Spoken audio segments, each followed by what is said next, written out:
مرحبا بيكم في بودكاست ما تقولش عيال.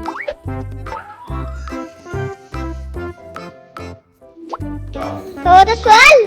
انا مش كتير قوي كده، بس تاخد تحت الترابيزه. يا اوبس. بورتي حاجات كده ما اعرفش. لا بتقول لها في ودنها عشان ما اسمعش. احنا فاقدين الذاكره ولا معلش. ايه؟ لا ده انا دخلت في ال11 والله كنت بحب روبلوكس.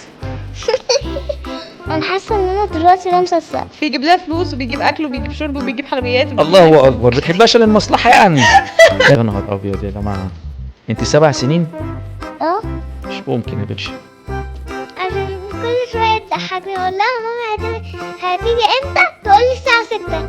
يلا يا استاذه 3 2 1 في بودكاست ما تقولش عيال.